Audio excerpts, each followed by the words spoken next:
This is Lisa from Mobile Tech Review, and we're going to look at one of the more innovative Windows 8 PCs on the market. This is the Sony VAIO Flip. We have the 13-inch model, and sure, it looks like a tablet right now. 13.3-inch display, full HD. Nice tapered design, 2.89 pounds, so it's a bit to hold up, and you're probably going to rest it on the desk, and maybe if you're using digital art note-taking, that makes sense. But it has this really unusual kind of hinge back here.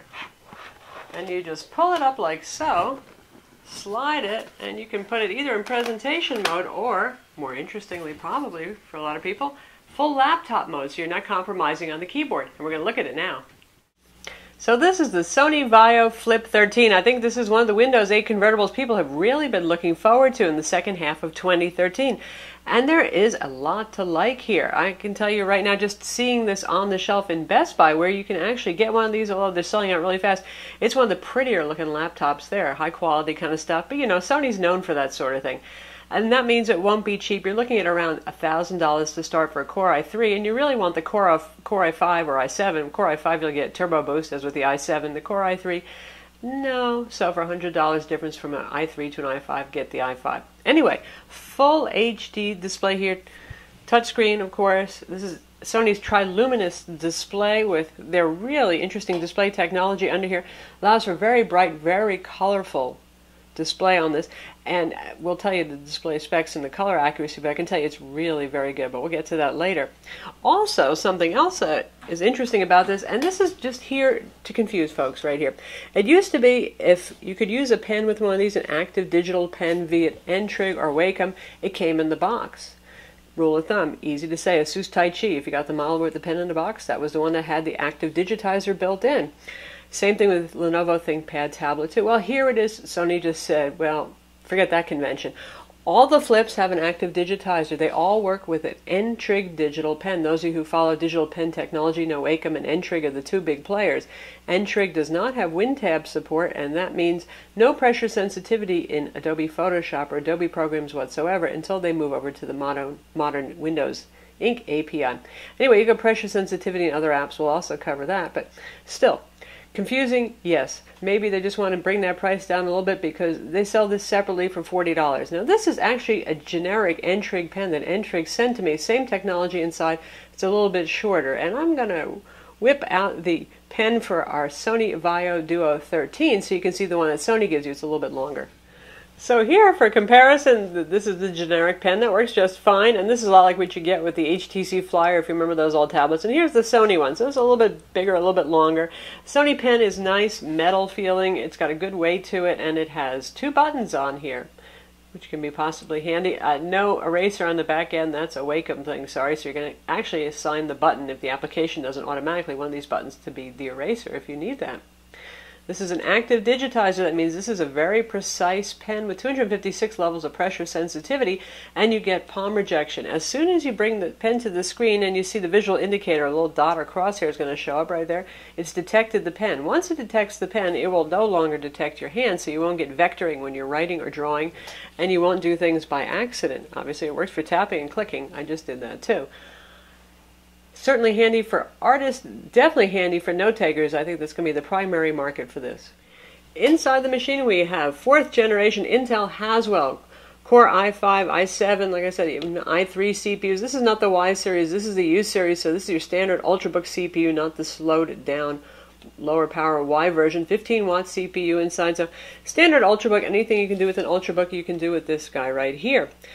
This model, and this happens to be the same configuration you can get at Best Buy, sells for $11.99, has a Core i5, the usual 1.6 gigahertz plus turbo boost to get even faster, 8 gigs of DDR3L RAM, and that is configured dual channel, and 128 gig SSD.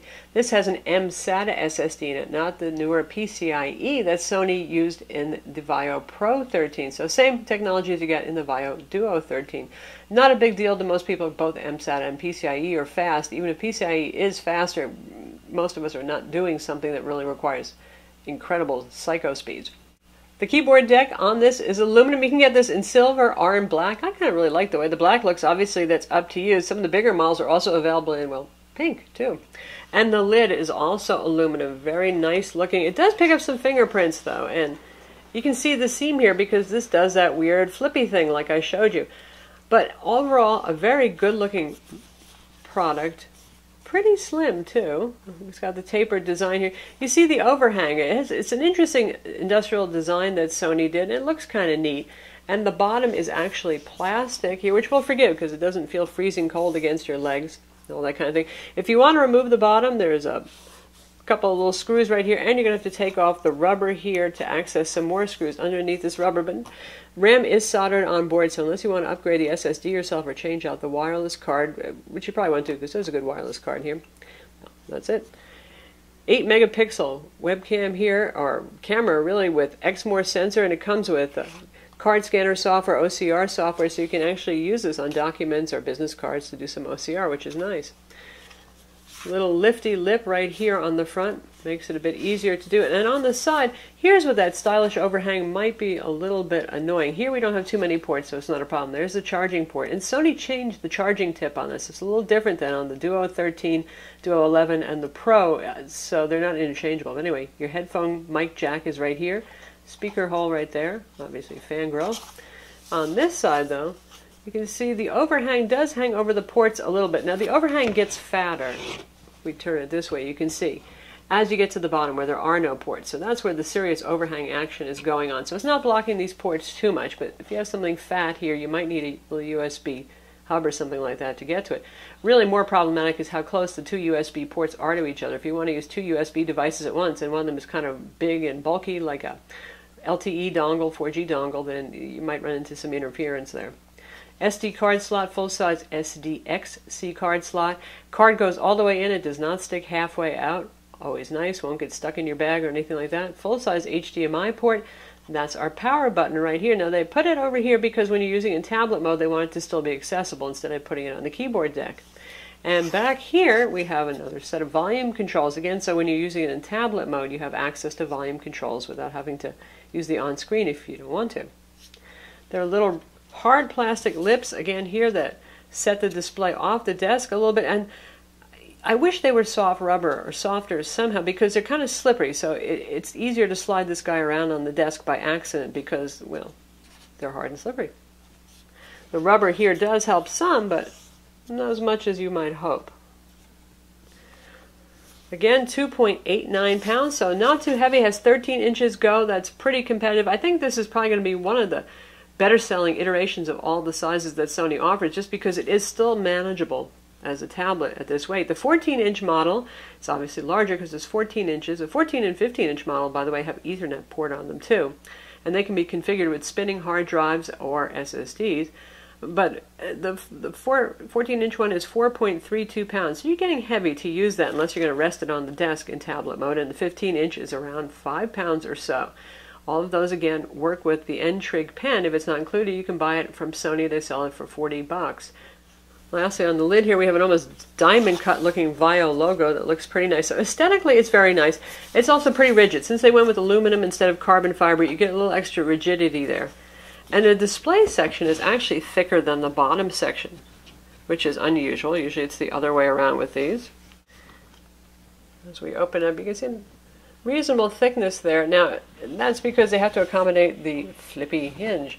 So to do that, there's a release lever slide right over here on the front. Very easy to do. And then you just take it and you do that. And then it's sort of like the Dell XPS 12. You know how it goes, whee, like that. So you can put it in presentation mode and tip it as you like so.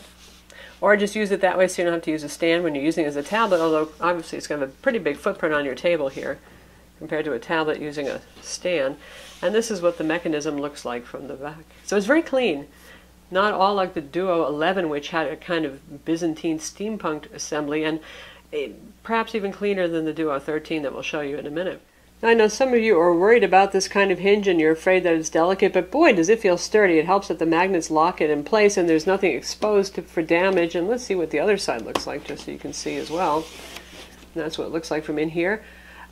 I'm not really worried about it. Honestly, Sony VAIO Duos, which have perhaps a more scary looking design even, they've held up well. There's no problem. And Sony really tests these things. They have videos showing about them being manipulated a bazillion number of times. So unless you have a real psychodestructive, I don't know what, in your household, you know, who's going to grab this and do their best to try to break it. I don't think anything's going to happen. Even if you do grab it, there's like no give. There's like, it's really sturdy. I wouldn't worry about it.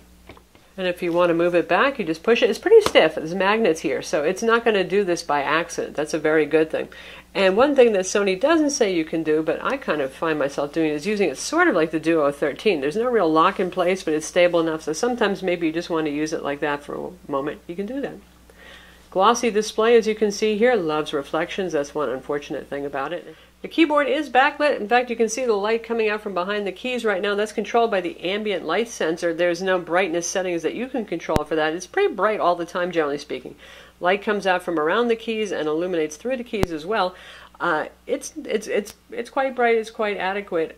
Not subtle like the Samsung Ultrabook 9 Plus, but certainly it gets the job done, and it's very even backlighting. It's not that kind of uneven backlighting that we saw on the Pro 13. Taking a look at the keyboard, we have an absolutely normal design right here. Nothing surprising. We have our arrow keys right here. A nice large Synaptics trackpad. It works pretty well. Actually, I find it works better for multi-touch than single touch. Is weird. Sometimes you press and hold to click, the cursor jumps a little bit. This seems to be a problem with Windows. Often we need some driver updates to fix it. Machine ships with Windows 8, not 8.1. Really surprising because it came out just after the release of Windows 8.1. What's going on there, Sony? So we had to do some little VAIO updates first to get ready for 8.1, and that's what we're running now on this. And mostly it's gone well, except for one thing we're having a problem with is it doesn't want to go to sleep while the machine's open. If I press the power button, it will. If I close the lid, it will. Otherwise, it just sits there and the fan whirs. By the way, you can probably hear it right now. The fan's always on. For those of you who like dead silence, this will probably drive you crazy. Will Sony change this with the firmware update? I really don't know. Sometimes they put out some noisy laptops. The VAIO T series comes to mind. Sometimes they do fix that, but using our CPU temperature utility right here, it's always quite cool. So there's no reason for that.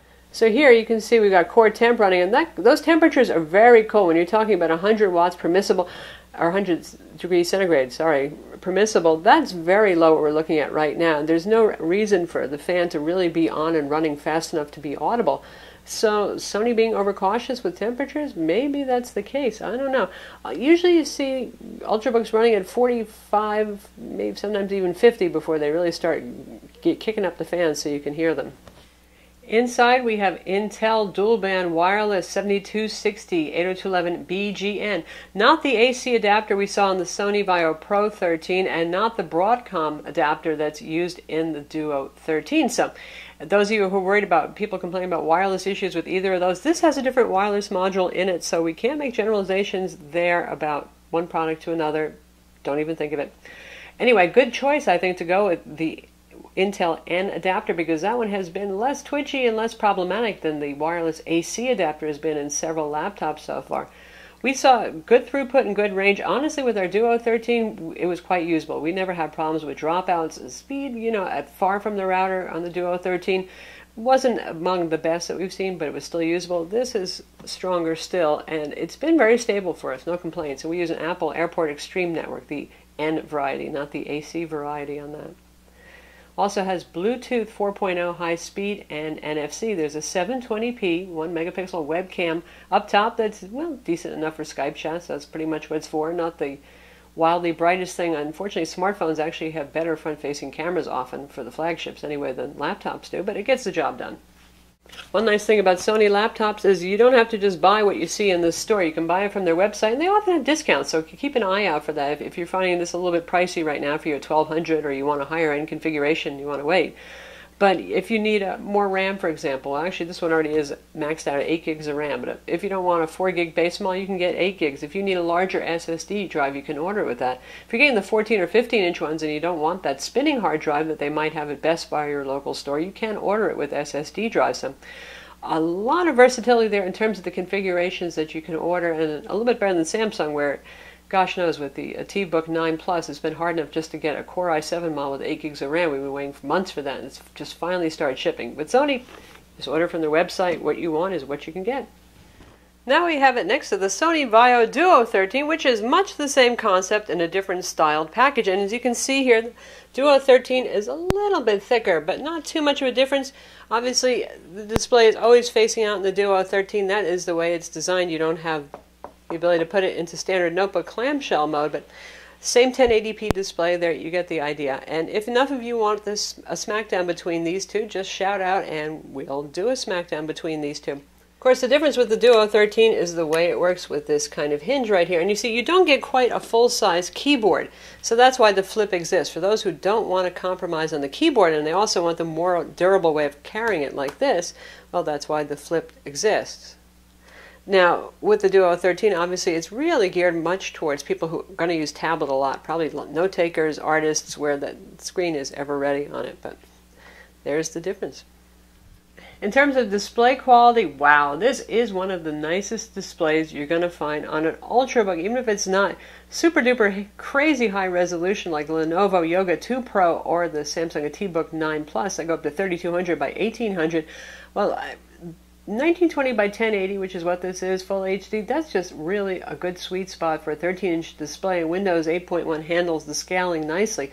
But more importantly is color reproduction and vibrancy, and Sony's triluminous display, wow, it brings movies alive. You just want to stare at the screen. It looks so good. It's probably almost a productivity enhancer because you just enjoy looking at everything on it. Here's our color gamut right here, 96% of sRGB, so you have almost full sRGB coverage and 75% of Adobe RGB. That's the same as the VAIO Pro 13 and the Duo 13, and the same as other top Ultrabooks that have the best displays on the market. So you're getting very good color gamut there. Brightness is at 300 nits, which is quite good, and contrast is about 800 to 1, so that's also very good. So it's just stunning for looking at photos and videos, and text is sharp too. Certainly, there's enough resolution there, and the Metro UI handles text very well. If you just take a look at an article right here, nice, crisp, and clear. Very easy to read. Whites are white here. Good display. Now for our Crystal Disk Mark scores, this measures SSD speed. These are okay speeds for an SSD. The write speeds are a little slower than I'd like to see. This is a Samsung 128 gig SSD in it. But for all intents and purposes, for most people, you're not going to be able to tell the difference anyway in write speeds between a faster SSD and this one. It's adequate. This is full Windows 8 64-bit, and we've upgraded it to 8.1, as I said, and we've got the Metro browser here. Of course, you have the full desktop browser as well, but we're going to just check out a video so you can hear the speakers. Now, right after we got pushed an update for audio, and boy, did it make things louder. At first, it was the usual meek, quiet Sony experience.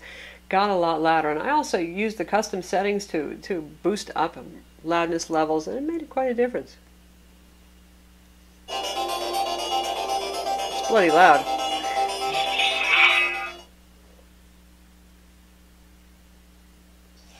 This is Lisa from Mobile Tech Review, and today we're going to look at what's going to be one of the hotter notebooks probably for the year. This is the late 2013 edition MacBook Pro 13-inch. Now that means Retina because they're doing away with the non-Retina. So suddenly that looks beautiful, and it's plenty loud. It's not the richest, deep experience exactly for audio. It can get kind of shrill there, and we have our volume set to, well, let's just check that. So you can see 58 right now. So that's only 58% volume, and it's kind of pretty wildly loud. Definitely a good software update from Sony. Sony includes a bunch of software in here. 128 gig SSD had only about 55 gigs free out of the box. One interesting thing about the Windows 8.1 upgrade is it always has given us about 5 extra gigs free, so we actually went up to about 60. Sony includes software on here that you might not be interested in. Of course, they have their Crackle movies on here. That's really just a web shortcut more than anything else. They include ArtRage Studio 3.5, and that's a great Windows API-aware drawing program. We're going to take a look at it in a minute, so you get pressure sensitivity with ArtRage on it. And they also include all of their premium titles here. You can see the shortcuts right here. So we have Sony Movie Studio Platinum here. We have Acid. We have SoundForge. So those are nice. If you're going to use those are nice value-added programs there. That cost you a couple $100 if you were going to buy them separately. But if you don't edit movies, you don't edit sound, you don't need your Windows version of GarageBand, well, you can always uninstall them. But again, they're a nice value added for people who make use of them. For synthetic benchmarks, this behaved just like you would expect for an Intel Core i5 Haswell to do. 4434 for a PC Mark, and the latest version of PC Mark 7, that's maybe a little lower than we might have expected, but within range. We've seen ones go as high as 48 or so hundred. Again, this has the Core i5-4200U with 8 gigs of DDR3 RAM in it. You can also get the Core i7-4500U if you wish. W prime 22.6 seconds, perfectly normal and in line for a machine with these specifications inside. Now, things get interesting. We have Intel HD 4400 integrated graphics here, which is your usual with the Intel ULV CPUs.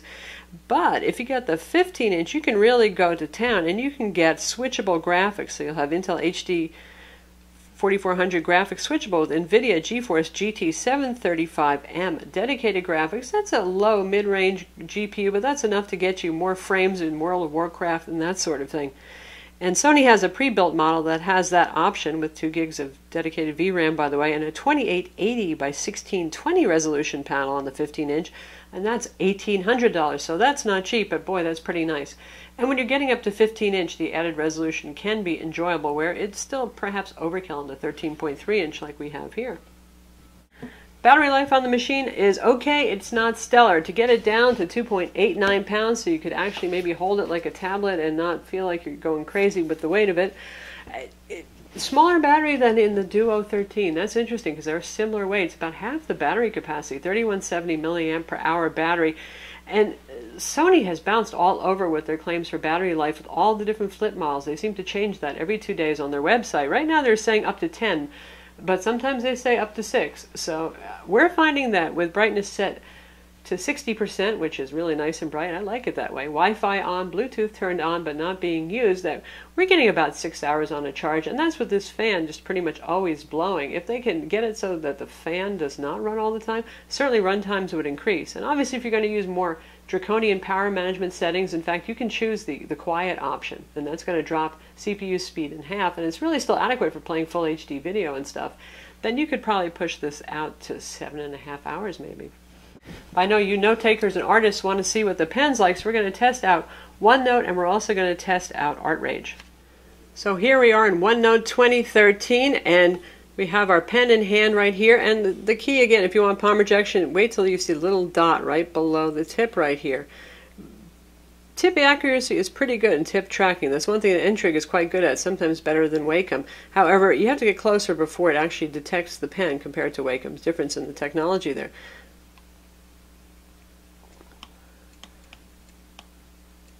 There is no lag when you're inking. It's just perfectly quick and fast, and very nice and very smooth, and there is pressure sensitivity. I mean, if I write lightly versus heavily, you can see the difference in those line strokes right there. Makes for a more natural experience. Even when note-taking, it's always nice. And I just chose the convert to text. You see how quick that was, and indeed it did a fine job. So very nice, very fast experience. And now even with some pages I have that have a lot more notes on them, it's quite quick. So let's take a look at ArtRage next. Now, Sony hasn't impressed me too much with their driver update handling lately. I know with the Duo 13, it took about 2 weeks, 3 weeks before their servers even acknowledged it existed to give me driver updates, and out of the box, ArtRage didn't work properly with the pen. Now, how did Sony ever ship something like that, right? So I got in contact with ArtRage and with N-Trig, and they eventually worked it out. So that update is available right here now, so you're going to get proper behavior. We have the pencil tool selected right now, and I'm going to just draw a simplistic flower pot with my pencil tool, and it tracks just fine. And now I'm going to press heavier, and you see I'm getting a heavier line.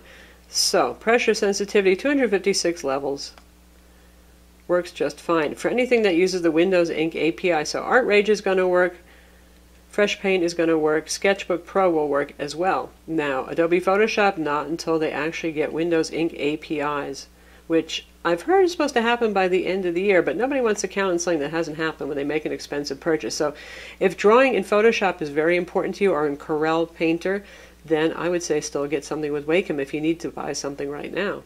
So that's the Sony VAIO Flip 13. It's available in 13, 14, and 15-inch sizes. All of them, if you want some decent specs, you're looking at around $1,000, like I said. And certainly, it's one of the most usable Windows 8 convertibles we've seen so far. I'm Lisa from Mobile Tech Review. Be sure to hit that like button and visit our website to read the full review.